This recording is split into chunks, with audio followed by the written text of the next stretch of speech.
Morning everyone, কেমন আছো? আশা করি সবাই সুস্থ আছো, ভালো আছো। আমরা খুব খুব ভালো আছি। তোমাদের সবাইকে জানাই নতুন একটা ব্লগের সাথে অনেক অনেক ওয়েলকাম আর অনেক অনেক ভালোবাসা।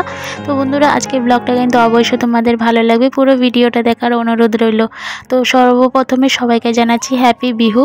আর আজকে আমরা বিহুর দিন আমরা কি কি করি সব কিছু তোমাদের সঙ্গে শেয়ার করব। মানে আসামে বিহু কিভাবে সেলিব্রেশন হয় সেটাই তোমাদের সঙ্গে শেয়ার করব। তো যেহেতু আমাদের তো সব কিছু না, যেহেতু আজকে গরু বিহু বলে, তো গরুর আজকে স্নান করানো খাওয়ানো সব কিছু হয়, তো এগুলো তো আর আমাদের নেই, তো তার জন্য এগুলো তো আর দেখাতেও পারবো না তোমাদের সাথে। তো আমরা কি কি নিয়ম পালন করি মানে এই বিহুর দিনে সেগুলো তোমাদের সঙ্গে শেয়ার করব। তো যাই হোক, সকালবেলা ঘুম থেকে উঠে আগে বাসি ঘর ঝাড়ু দিয়ে দিচ্ছি, তারপরে ঘর মুছবো। আজকের দিনে আমরা বলতে পারো সকালবেলা একদম পুরো পরিষ্কার করে তারপর স্নান টান ভালোভাবে সেরে তারপরে আসি। কেননা আমরা আজকের দিনে যেগুলো মানে কালকের কাপড়, যদি আমার বরেরা যেমন অফিসে গিয়েছিল সেই কাপড়টাও আমরা কিন্তু রাখি না, সেই কাপড়টাও আজকে আমরা ধুয়ে দিয়ে দেব। মানে এই কাপড়টা আর বাসি মানে রাখা হবে না। তো তার জন্য এমন করে অনেক কাপড়ই থাকে, তো আমিও কাপড় ভিজিয়ে রেখেছি। কালকের অফিসের কাপড় ছিল, মানে ছেলের কাপড় ছিল, সেগুলো আজকে ধোয়াধুয়ি করব। আর এদিকে সকালে বাসি ঘর টর মুছে পুরো ক্লিন করে চলে আসছি। আর এসে এখন কাপড়গুলো আগে ধুয়ে দিচ্ছি। আর কাপড়গুলো ধুয়ে তারপরে আমরা সকালবেলা মানে স্নানটা করব। তো আমরা স্নানের আগে আমরা একটা নিম পাতা দিয়ে আমরা স্নানটা করি, যেহেতু আজকে আমরা সাবান কিন্তু ইউজ করি না, আজকের দিনে আমরা নিম পাতা দিয়ে স্নান করি। তো এখন তোমরা ভাবতেও পারো যে নিম পাতাতে স্নান মানে, তো আমরা একটা নিম পাতার পেস্ট বানাই। তো তার মধ্যে থাকে অনেক কিছুই, যেমন কাঁচা হলুদ, তারপরে সরষে কাঁচা তেল, তারপরে মানে সরষের তেল, তারপরে হলো মানে পেয়ারার পাতা, তারপরে না থাকে হলো ডালিমের পাতা, আরও অনেক কিছু থাকে। তো সব কিছু তো আমাদের এখানে পাওয়া সম্ভব নয়, তো তার জন্য সব কিছু ম্যানেজ করতে পারি না, যেহেতুগুলো পারলাম সে তো মানে তাই আমরা দিয়ে একটা পেস্ট করব। তো দেখতেই পারছো আমি ছাদে কাপড় মেগুলো মেলে দিয়ে আসি, এখন আমি পেস্টটা করে নিচ্ছি, যেহেতু স্নান করব তার আগে আমাকে এটা করতে হবে। আর আমি না করলে তো আর ঘরে আর কেউ করার নেই, বুঝতে পারো। তো এখন আমি কাপড়গুলো দিয়ে এসে ভাবলাম এটা পেস্টটা করে নিই, করে তারপরে আজকে বাথরুমটাও ক্লিন করব, যেহেতু সব কিছু ক্লিন করেই কিন্তু ভালোভাবে স্নান করে আসব। তো বাথরুমটা ক্লিন করে আর স্নান টান সেরে আসব। তো ফাইনালি আমার দেখতে পাচ্ছ পেস্টটা হয়ে গেছে। আর এখন চলে আসলাম মানে বাথরুমটা ক্লিন করতে। তো বন্ধুরা, আজকে কিন্তু অনেক নয়েজ আসছে, কিচ্ছু করার নেই বন্ধুরা, অল্প তোমরা ম্যানেজ করে নিয়ে। কালকেই বলেছিলাম যে আমার এখানে বিহুর প্রোগ্রাম হচ্ছে 3-4 দিন ধরে, আর কালকেও হয়তো প্রোগ্রাম আছে, যার কারণে এতটা নয়েজ আসছে মানে ঘরের একদমই পাশে, যে আমি ভিডিওগুলো ভালোভাবে এডিট করার মতন সম্ভবই হচ্ছে না। তো কিছু করার নেই, কী করবো, এইভাবে এডিট করছি তোমাদের সাথে। আর তোমরা প্লিজ অল্প হলে ম্যানেজ করে নিও। আর অনেকটা নয়েজ আসছে বুঝতে পারছি। তো আমি ফাইনালি দেখতে পাচ্ছ স্নান টান সেরে আসলাম একদম ভালোভাবে। আজকে চুলটাও ধুয়েছি, যেহেতু বললামই যে ভালোভাবে স্নান করে তারপরে সব কিছু দিনটা শুরু করব।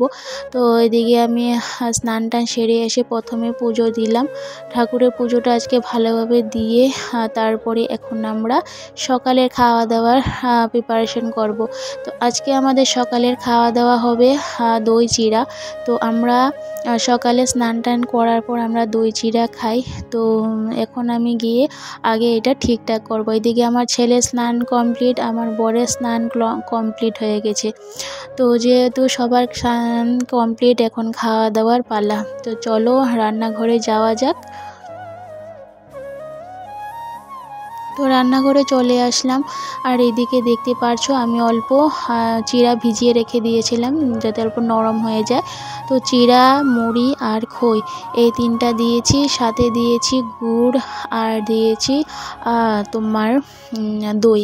তো কলাটা দেওয়া হলো না, কেননা আমার বরেরও অনেক কাশি, আমার ছেলেরও কাশি, আর আমি কলা খেতে ভালোবাসি না, তার জন্য বললাম আর কলা আনার দরকার নেই। আর কলা থাকলে না নষ্ট হয়ে যায়, যেহেতু ওদের কাশি, ওরা তো খাবে না, তারপরে আমিও খাই না, তো সেটা নষ্টই হবে, তার থেকে না আনাই ভালো। তো যাই হোক, এদিকে আমাদের দই দেখতে পাচ্ছ নিয়ে আজকে সকালবেলায় কিন্তু দইটা নিয়ে এসেছে স্নান টান করে, কারণ সকালবেলায় ফ্রেশ দই পাওয়া যায়। তো সকালবেলায় দইটা নিয়ে এসেছে। তো এখন আমরা এটা দিয়ে সকালের আজকে খাওয়া দাওয়া করব। আর আমি সকালের লাল চা করে নিয়েছি, বরকেও দিলাম। আর আমার ছেলে কিন্তু এগুলো খায়নি, যার কারণে পরে ওকে আমি দুধ আর বিস্কুট দিয়ে খাওয়ালাম। ওকে খাওয়ানো কমপ্লিট করে কিন্তু আমি খেতে বসেছি। তো চলো এদিকে আমরা খাওয়া দাওয়া করে নিই। সকালের আজকে ব্রেকফাস্টে আমাদের এটাই। তো তারপরে আমি চলে আসলাম এখন বাসনগুলো ধুয়ে নিতে। ভাবলাম না একসাথে বাসনগুলো ধুয়ে রেখে দিই, কারণ থাকলে না আর যদি আলস্য করে বসে থাকি বাস আর কাজ করতে ইচ্ছা করে না। তো সাথে সাথে এগুলো করাটাই ভালো। তো এদিকে করে নিয়েছি। আর আজকে যেহেতু আমার বড় অফিস যাবে না, অফিস খোলা আছেই তাও যাবে না, তো নিজের থেকে দেখলাম ফ্রিজ থেকে সব সবজি নিয়ে গেল। যেহেতু আজকে আমাদের নিরামিষ খাওয়া দাওয়া, তো সবজি অনেকটা সময় লাগবে কাটাকাটি করতে। তো আজকে নিজে নিজে দেখলাম সবজিগুলো নিয়ে বসে গেল। তো ভাবলাম ঠিক আছে, সবজিগুলো কাটতে সময় লাগবে, তো ওকে কাটুক, বাকি আমি কাজগুলো কমপ্লিট করে নিই। তো এদিকে আমি যেগুলো বাসনগুলো ধুয়েছিলাম, রাত্রে অনেক বাসন ধুয়ে রেখে দিয়েছিলাম, তো সেগুলো এখন গুছগাছ করে নিচ্ছি। কারণ গুছগাছ না করলে তো ভালো লাগে না, না।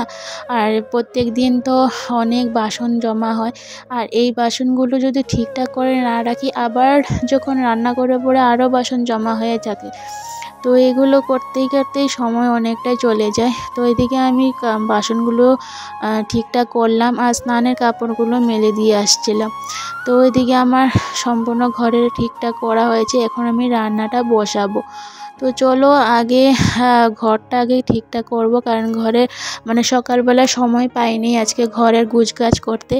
সকালে বললামই আজকে আমাদের বিহুতে সকালবেলা খাওয়া দাওয়া, তো সেগুলো করলাম, করা এখন ভাবছি না জায়গা জিনিস জায়গাতেই রেখে তারপরে বাকি কাজকর্ম করে তারপরে লাস্টে আজকে রান্নাটা বসাবো। তো চিড়াগুলোকে এইভাবে আমি একটা কৌটোর মধ্যে রেখে দিয়েছি। আর এখন আমি ঘরটা আগে ঠিকঠাক করব। তো ওইদিকে দেখতে পারো আমার বর সবজি কাটতে বসেছে। আর আজকে আমাদের রান্না বান্না হলো নিরামিষ সবজি হবে, একটা আমের ডাল হবে, তারপরে তিতা করলা ভাজা হবে, আর সাথে অল্প সামান্য নিয়মের জন্য নিম পাতা ভাজা করব, আর করব কুমড়োর ভাজি আর চাটনি। বাস আজকের এই দুপুরের খাওয়া দাওয়ার মেনুতে এগুলোই থাকবে।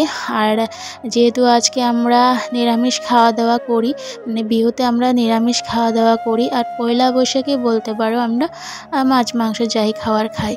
তো আজকে বিহুতে আমরা এটাই খাবো।